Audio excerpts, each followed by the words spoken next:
Alright, so today I want to introduce you to the Grim Reaper ball python. The Grim Reaper is actually a super. It contains 2 copies of the Grim gene. You may not have heard of the Grim gene. It's a fairly new gene in ball pythons. As a matter of fact, when I'm actually making these videos about ball python genes and some of the combos, I really kind of avoid some of the new genes and some of the stuff that really isn't that impressive with really definitive results, or some of the new stuff coming out on the market until it really gets proven, until you can really see the true potential of some of these genes. And if you actually go over to Morphmarket and kind of do a search on Grim, there's not a whole lot of work that's been done, but if you actually make the super Grim, it makes a really impressive combination. It definitely has a lot of potential. So today I want to jump over to the internet and I want to show you the amazing potential of the Grim Reaper ball python.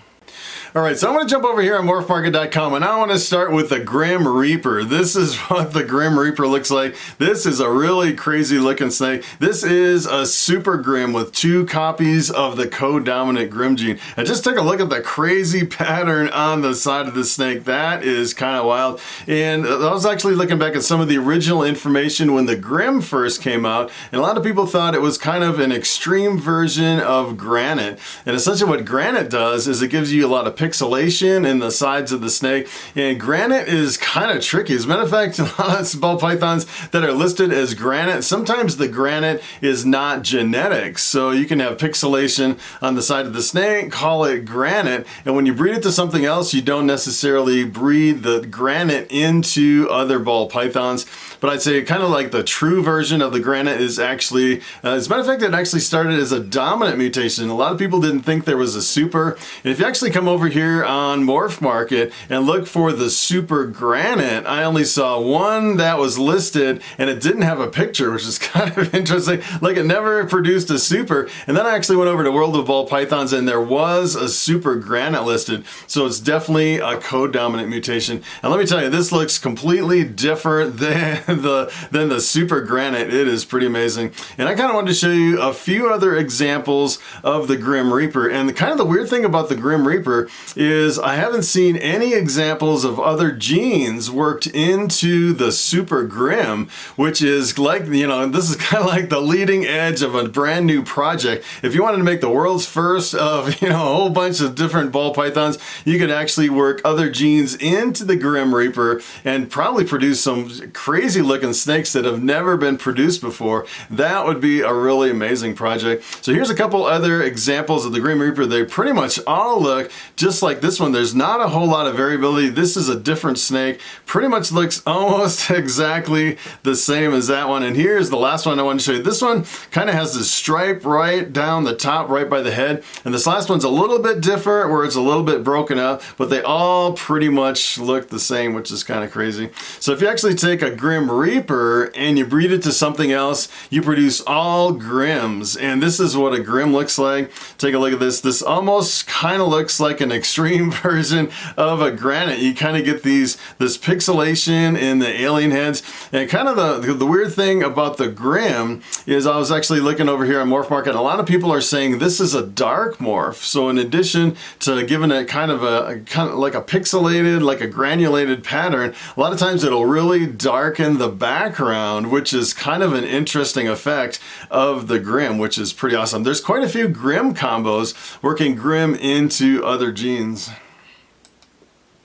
So here's another one. Take a look at this one. This is another Grim, and I actually found this kind of an older ad over here on Morphmarket, and it actually says this is a new co-dominant on World of Ball Pythons. So this was like brand new, popping up on World of Ball Pythons, and this was listed back in 2016. So it's only been a few years that this has actually been, you know, available and popularized. And kind of the difficult part of a new gene is I think a lot of people that don't really know the gene, don't know the potential of the gene, a lot of times they don't really buy into it unless they see, you know, kind of some of the examples of the potential of the gene mixed into some other stuff. So I kind of wanted to show you some of the examples of other genes mixed into the Grim. I can't show you any genes mixed into the super Grim because none of them exist as far as I know, but I can show you some Grim combinations. And the first one I want to show you is the pastel and the lesser. And a lot of these have more than one genes in the mix. It's kind of hard to find just one one gene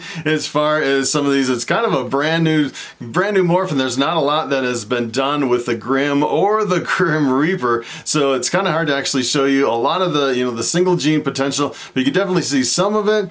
And here is the pastel lesser, and when you mix lesser with pastel, you get this kind of a light snake, and a lot of times it'll have kind of these open, almost kind of like floating alien heads, almost like keyhole patterns on the side of the snake. Sometimes it can have a little bit of dark on the top, and usually it has like kind of a white belly coming up the sides.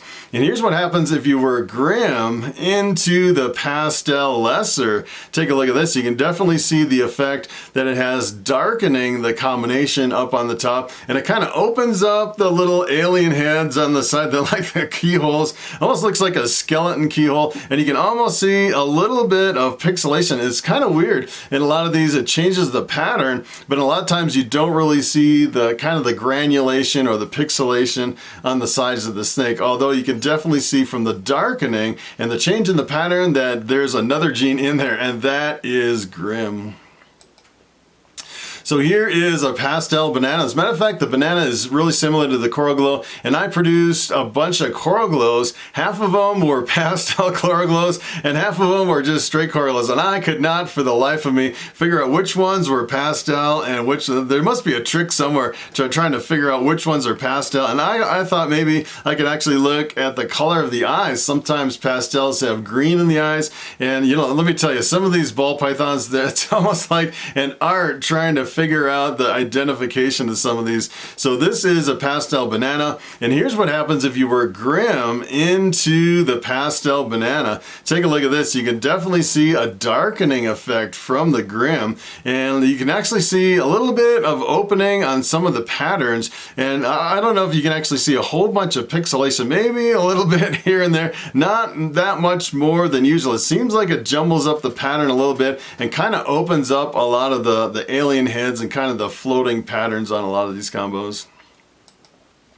So here is the Mojave. The Mojave is actually in the blue-eyed leucistic complex. So if you breed the Mojave to anything else in the blue-eyed leucistic, like another Mojave or a bamboo, lesser, mocha, Russo, phantom, special, all those, you actually end up with an all-white snake with blue eyes in most cases. Although if you actually mix like Mojave with phantom, you get the purple passion, or if you mix it with a mystic, you get the mystic potion, which is kind of like a purplish snake too. So here's what happens if you were Grim into the Mojave. Take a look at this. This is quite an effect here. You can actually see it really darkens the background of the Mojave, and actually you can see quite a bit of pixelation in a lot of these patterns. Kind of opens them up and kind of jumbles them up. I can't say that I've ever seen a Mojave with like patterns like this one right here on the side. Kind of scrambles up the pattern. Makes for a really interesting combination. So here is the pinstripe. The pinstripe is one of my favorite single gene snakes. As a matter of fact, it's probably one of I'd say it's my favorite because it's a really bright gold and because it's a really inexpensive gene. It's been around for a really long time, and pinstripes can be really like almost glowing bright gold. It's pretty amazing. And the pinstripe usually has a really strong stripe right down the top, and a lot of times it has kind of these, I guess you call them like a Roswell gray alien head that's golden color on the sides of the snake. And here's what happens if you were Grim into the pinstripe. And take a look at this. This really just shatters the pattern on the sides of the ball python. It really explodes it. Pretty amazing. And you can tell maybe a little bit darker than a regular pinstripe, although it's kind of hard to tell because pinstripes can kind of vary from one to the other, but you can definitely tell it is a strong pattern mutation when you mix the Grim in with the pinstripe.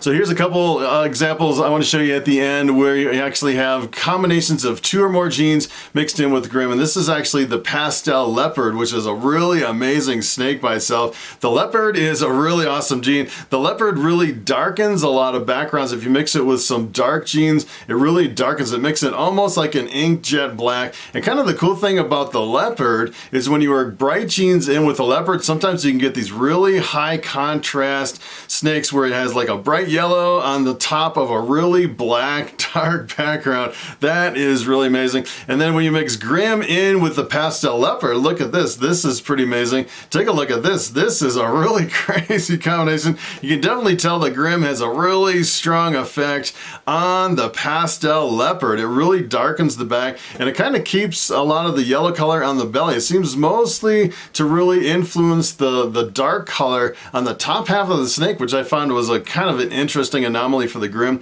And you can actually see a lot of pattern mutation where it's really changing the pattern on the side of the snake, and you can see a little bit of pixelation coming in through the sides. It's pretty amazing.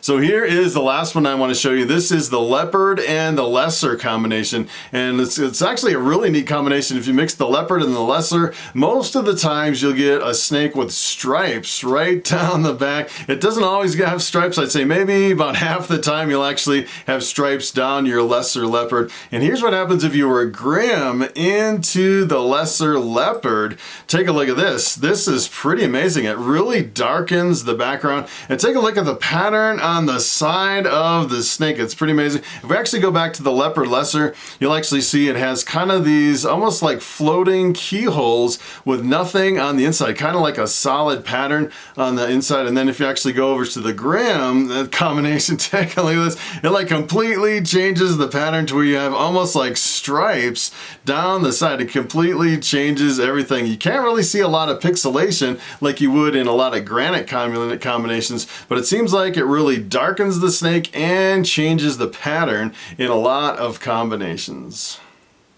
All right, so it is time for the question of the day. And Dark Matcha asks, will a brand new baby ball python bite? And that is a very good question. As a matter of fact, it really depends on the age of the ball python. If I'm pulling hatchlings out of the incubator and setting them up in the hatchling rack, ball pythons that just came out of the egg, they never bite. They're completely harmless. And it's kind of a double-edged sword. You know, on the plus side, they actually won't bite you. But on the negative side, it's really hard to get them to eat the first meals. And you know, when I first started in ball pythons, I tried everything. I could not get them to eat. And I finally went to the pet store. I was completely exasperated. I went to a reptile store. I was like, I cannot get my ball python hatchlings to eat. What should I do? And he said, you should try live mouse hoppers. And I actually went through and fed them all live mouse hoppers, and out of like 40 snakes, I think like 38 of them actually ate their very first meal after struggling to feed those snakes for weeks. It was pretty incredible.